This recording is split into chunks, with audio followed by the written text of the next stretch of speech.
আসসালামু আলাইকুম। অষ্টম শ্রেণী গণিত 2025 সালের বই যেরকম হতে পারে সম্ভাব্য বই নিয়ে আজকে আমরা কথা বলবো। তোমরা এই বইগুলো এখান থেকে দেখতে পারো, তাহলে তোমাদের বইয়ের পড়াগুলো এগিয়ে যাবে। তো দেখো, গণিত অষ্টম শ্রেণী যেহেতু বলা হয়েছে পুরনো কারিকুলামে ফিরে যাওয়া হবে, তার মানে এই বইগুলো তোমাদের আবার দেওয়া হবে। তোমরা বছরের প্রথমে এই বইগুলো পেয়ে যাবে 1 তারিখে। তো দেখো, বইগুলো তোমরা এক নজরে দেখে নাও এবং এখন থেকে এই বইগুলো পড়া শুরু করে দাও, তাহলে তোমাদের পড়া অনেক এগিয়ে যাবে। যারা সপ্তম শ্রেণীতে আছো তারা এই অষ্টম শ্রেণীর বইগুলা দেখতে পারো। তো দেখো বইগুলো কিভাবে সাজানো হয়েছে অনেক সুন্দর করে। আর এখানে আমরা অধ্যায়গুলো যদি তোমাদের একবারে দেখে দিই, অধ্যায়গুলো দেখো তোমরা ভালো করে। দেখো অধ্যায় আছে এখানে, অধ্যায় আছে কয়টা, 1 থেকে শুরু করে একাদশ অধ্যায় পর্যন্ত। তো অধ্যায়ের নামগুলো তোমরা যদি একটু দেখো, এখানে প্রথম অধ্যায় প্যাটার্ন, দ্বিতীয় অধ্যায় মুনাফা, তৃতীয় অধ্যায় পরিমাপ, চতুর্থ অধ্যায় বীজগণিতীয় সূত্রাবলী ও প্রয়োগ, পঞ্চম অধ্যায় বীজগণিতীয় ভগ্নাংশ, ষষ্ঠ অধ্যায় সরল সমীকরণ, তারপরে সহজ সমীকরণ, তারপরে সপ্তম অধ্যায় সেট, অষ্টম অধ্যায় চতুর্ভুজ, নবম অধ্যায় পিথাগোরাসের উপপাদ্য, দশম অধ্যায় বৃত্ত, একাদশ অধ্যায় হচ্ছে তত্ত্ব ও উপাত্ত। তো এখানে পৃষ্ঠা আছে 1 থেকে শুরু করে তোমাদের 184 পর্যন্ত উত্তরমালা সহকারে। তো তোমাদের বইগুলো এক নজরে দেখে নাও। যে প্রথম অধ্যায় প্যাটার্ন, তো এখানে তোমরা দেখো প্যাটার্নের চিত্র দেওয়া আছে। এগুলো আমরা বিস্তারিত আলোচনা করব যখনই তোমরা বই পেয়ে যাবা। তাই এখন চ্যানেলটি সাবস্ক্রাইব করে রাখবা। আর বই এখন থেকে তোমরা একটু দেখতে পারো। এই যে মৌলিক সংখ্যা কীভাবে নির্ণয় করতে হয়, দেখো এখানে গড় করে কীভাবে করতে হয়, কীভাবে কাটা যায়, এগুলো আমরা আলোচনা করব।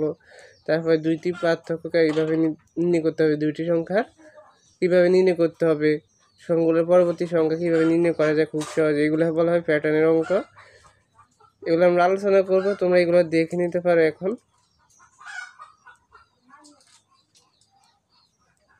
এই যে এখানে আছে তোমাদের সৃজনশীল পদ্ধতি চালু হতে পারে। পরীক্ষা মেধার মাধ্যমে মূল্যায়ন হবে। আগে যেমন ত্রিভুজ চতুর্ভুজ এগুলো ছিল, এগুলো হবে না। রুল নম্বর থাকবে তোমাদের, পরীক্ষার আলোকে রুল হবে। ম্যাজিক বর্গ গঠন, তারপরে দেখো সংখ্যা নিয়ে খেলা, কিভাবে খেলা করা হয়, জ্যামিতিক প্যাটার্ন। এই নতুন বই, নতুন কারিকুলামে এগুলো নেই, কিন্তু পুরাতন কারিকুলাম যেহেতু বলা হয়েছে পুরাতন কারিকুলামে ফিরে যাওয়া হবে, তার মানে তোমাদের 25 সাল থেকে বই দেওয়া হবে। এখানে একটা অঙ্ক দেওয়া আছে, সুন্দর অঙ্ক, একেবারে সহজ অঙ্ক, দেখা যায় কঠিন, তোমরা এইগুলা পারবা যখন আলোচনা করব। এটা একটা সিকিউ মানে সৃজনশীল। আবার অনুশীলনী 1 দেখো অনেকগুলো প্রশ্ন নিছে। এই নতুন কারিকুলাম এরকম দেয় না, বেশি খালি করে দিয়েছে নতুন কারিকুলামে।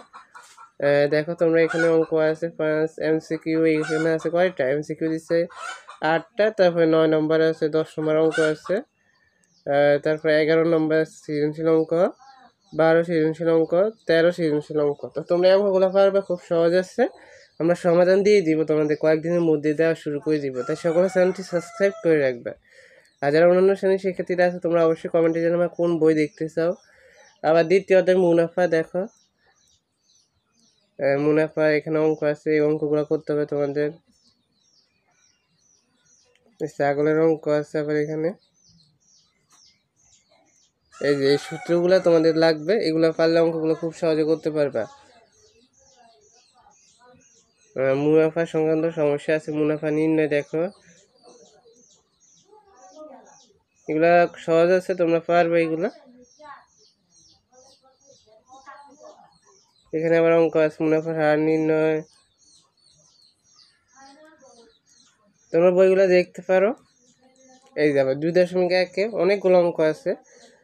দ্বিতীয় অধ্যায়কে মূলত 2 ভাগে ভাগ করেছে হয়েছে, একটা অনুশীলনী 2.1, আরেকটা হচ্ছে 2.2।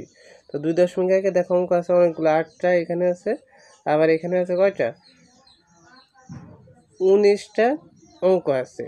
আরও আছে 20 অঙ্ক দিছে এই অধ্যায়ে, এই অনুশীলনী 20টা অঙ্ক আছে। তারপরে চক্রবৃদ্ধি মুনাফা, আবার দেখো এখানেও সূত্র আছে। এই যে চক্রবৃদ্ধি মূলধন, চক্রবৃদ্ধি মুনাফা, এই সূত্রগুলো মুখস্থ করে নিতে পারো তোমরা এখন থেকে। চক্রবৃদ্ধি মূলধন C = P × 1 + R⁴ আর চক্রবৃদ্ধি মুনাফা C - P। আবার C কে লেওয়া যায় কি P × 1 + R⁴ আর -P এর ফি, এভাবে তোমরা পড়বা। উদাহরণ অঙ্কগুলো দেখতে পারো তোমরা। উদাহরণ অঙ্কগুলো দেখবে পর থেকে।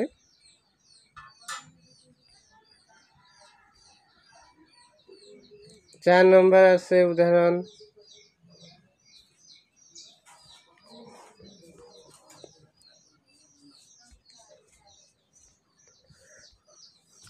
তারপরে 2.2 আছে, অনেকগুলো অঙ্ক আছে এখানেও, এইগুলো দেখতে পাবে তোমরা। এখানে 14টা অঙ্ক আছে।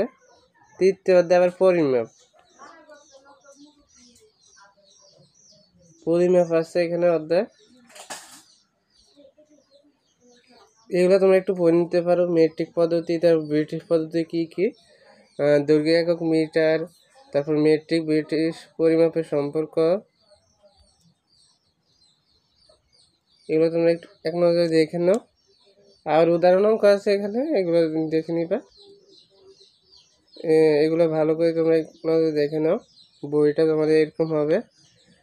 বই কেবল হয়ে যেতেছে, ছোট হয়েছে।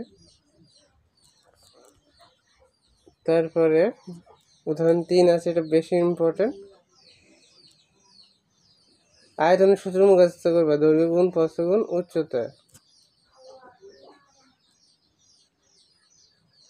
এবার এখানে অনেকগুলো, এখান থেকে এমসিকিউ আসে পরীক্ষায়, হ্যাঁ ভালো করে পড়বা।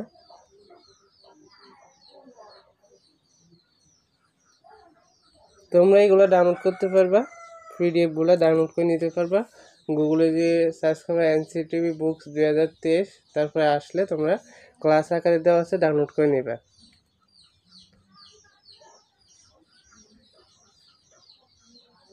আর যদি না পারো তাহলে কমেন্টে জানাবা, তাহলে আমি তোমাদের দেখিয়ে দিব কীভাবে করতে হয়। এখানে অনেকগুলো বই আছে, সেখানে তোমরা দেখবো অনেকগুলো বই আছে, অনেক ক্লাসের। এই 16 নম্বর অঙ্কটা বেশি ইম্পর্টেন্ট আছে। লোয়ার টুকরার দৈর্ঘ্যাত্ম, তারপর প্রস্থের উচ্চতাত্ব। তারপরে দেখো অনুশীলনী 3 অঙ্ক এমসিকিউ আছে। আগের বইগুলোই সুন্দর, নতুন কারিকুলামে একটু তোমাদের ঝামেলা আছে, সব পূরণ এগুলো কোনো পড়াই না। তারপরে এখানে 16টা অঙ্ক আছে, আরও আছে। এখানে আছে কত অঙ্ক, 29টা অঙ্ক আছে, আরও আছে 31টা অঙ্ক আছে। তারপর চতুর্থ অধ্যায় এখান থেকে আবার শুরু হবে বীজগণিত অঙ্ক, বীজগণিতীয় সূত্রাবলী ও প্রয়োগ। তো এখানে অনেকগুলো সূত্র আছে, এই সূত্রগুলো তোমরা মুখস্থ করতে পারো। বর্গ নির্ণয়, মান নির্ণয় কীভাবে করতে হয়, তারপর ঘন নির্ণয় আছে, এই যে মানগুলো নির্ণয় করো, এগুলো আসবে পরীক্ষায়। তবে পুরোটা দেখাতে গেলে ভিডিওটা অনেক বড় হয়ে যাবে, তাই পুরোটা দেখাবো না, যেটুকু দেখাচ্ছি তোমরা আশা করি বুঝতে পেরেছো।